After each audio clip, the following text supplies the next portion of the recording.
que o senhor acha de cobrar para pregar o evangelho? Olha, estipular valores Sim. para pregar o evangelho. Não estou falando aqui de passagens aéreas, isso faz parte. Estipular um valor para trazer uma mensagem naquela noite. Responda se o senhor quiser. Perfeito. Eu respondo essa pergunta com muita tranquilidade, da seguinte forma. Quando o pregador tem um chamado específico para o ofício, não é aquele chamado geral okay, que a gente já superou. Para o ofício, para o trabalho, para o serviço da pregação. É um trabalho. Isso vai demandar todo o seu tempo, toda a sua energia, todas as suas forças. De maneira que aquele que tem esse chamado, que entende esse chamado e que abdica da sua vida particular, secular, para se entregar totalmente ao trabalho, é digno que ele receba o seu sustento da igreja.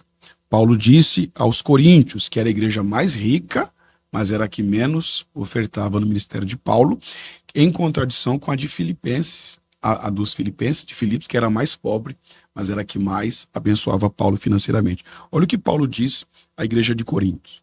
Se nós, os apóstolos, vos semeamos coisas espirituais, será muito colhermos de vós bens materiais?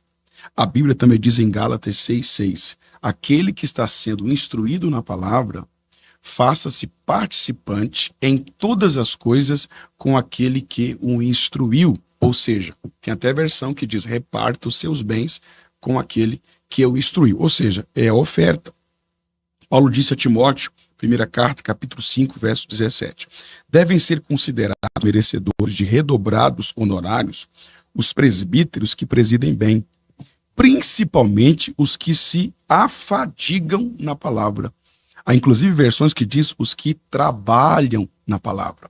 Então é um trabalho, é um serviço da palavra. Ele disse também, no verso 18, a escritura declara, não amordaces o boi quando pisa o trigo, e ainda o trabalhador é digno do seu salário. A pergunta é, cobrar é certo ou errado? A pergunta que eu faria não é se é certo ou se é errado. A pergunta que eu faria é se isso é regra ou exceção. No meu sentir, no meu ver, na maneira com que eu encaro o ministério, não é regra, é exceção. A regra é não cobrar. Mas porque muitos pregadores precisam cobrar, ou combinar, ou estipular, ou conversar. Algo que fique bom para a igreja e vá suprir as necessidades temporais do pregador naquela semana, naquele mês, naquela data. Porque muitas igrejas não cumprem esse princípio bíblico que nós acabamos de provar aqui nas Escrituras.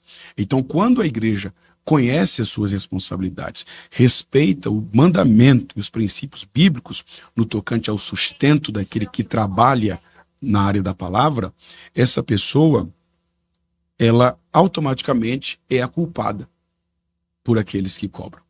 Porém, isso não deve ser regra, isso deve ser exceção. Então, pregadores que estão me ouvindo, estipular não é a regra. Talvez, no máximo, uma exceção, quando a igreja não conhece as suas responsabilidades no tocante àquele que está indo pregar a sua palavra. Antigamente, quando um pregador era convidado para pregar, ele só ia e podia voltar sem nem o dinheiro da gasolina empurrando o carro. O senhor já passou por isso? Já passei por isso.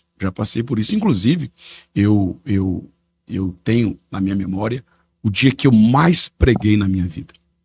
Eu cheguei numa igreja, tinha 3 pessoas, comigo 4. O pastor, o diácono e a esposa do pastor. E não era uma igreja pequena, era uma igreja um pouco grande. E eu estava ali. Quando eu vi que só tinha 3 pessoas, não pelo fato de só ter 3 pessoas, mas eu estava pregando naquela igreja ali pela 2ª ou 3ª vez, eu tinha um leque de sermões já prontos.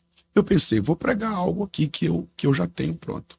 Porém, naquele momento, eu me lembrei de uma mensagem de um pregador que falava sobre ferramenta cega, que é quando o pregador pega um sermão e fica ali nele, né?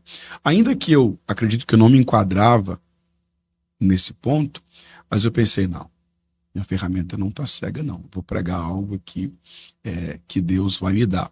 E eu acabei fazendo algo que eu não aconselho, que é improvisar. Púlpito não é lugar de improviso. Você tem que preparar-se antecipadamente para assumir o púlpito. Mas naquele dia Deus me deu uma mensagem assim, faltando 2 minutos para pregar o microfone. Isso não é regra, isso é exceção. E eu preguei de uma forma assim, com muita graça, que o pastor corria do púlpito até a porta. O porteiro corria da porta até o púlpito.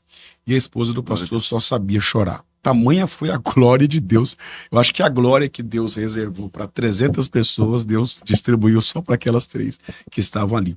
E foi o dia que eu menos recebi oferta na minha vida. Eu recebi R$2,25, que era o valor da passagem de ônibus que ia passar em frente à igreja, porque tinha um ponto em frente. Então, a oferta, a questão financeira, não deve ser a motivação do pregador. Não, aqui eu vou me doar porque aqui eu vou receber uma grande oferta. Não, eu vou naquele lugar porque lá eu vou receber uma boa oferta. Não vou naquele porque aquele não vai conseguir me dar uma boa oferta.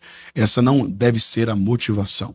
A motivação deve ser pregar o evangelho. A questão financeira é uma consequência, é algo secundário. Cobrar, estipular não é regra, deve ser uma exceção. E isso deve ser feito com muita ética, com muito senso e com muita espiritualidade, sobretudo, e responsabilidade. Quando o senhor diz exceção, dá para se combinar um valor que parte do pregador, é isso ou não? Isso, é isso. Que parte do pregador em concordância com a igreja, deixando em aberto se aquilo está de acordo ou se não. Ok. Pastor, essa segunda teia, que é a área da avareza, isso começa a partir da motivação do pregador a levar a mensagem. Então, se a motivação dele se inclinar a uma tendência à área financeira, é uma teia, é um abismo. É um abismo. É um abismo muito, inclusive sem volta, porque o camarada começa a se acostumar, né? E ele quer cada vez mais, ele começa a ter uma vida boa, uma vida confortável, ele quer manter aquilo. Aí as motivações mudam. Ele começa a fazer compromissos, e aí o dia que ele não tem agenda, ele tem que ligar para alguém para pregar, porque ele precisa manter aquilo. Inclusive, uma das grandes lições que eu carrego comigo no meu ministério é a seguinte: nunca queira ocupar uma noite que não é sua.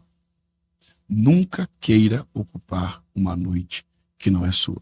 Quando o pregador articula para pregar em tal lugar, ele corre o risco de ir onde Deus não queria que ele fosse. Ocupar uma noite que não era dele, era do outro. E ele corre o risco de pregar sozinho, de subir naquela tribuna sozinho. Razão pela qual a expressão me leva lá, me indica lá, nunca saiu da minha boca. Isso é horrível, né? Isso é horrível.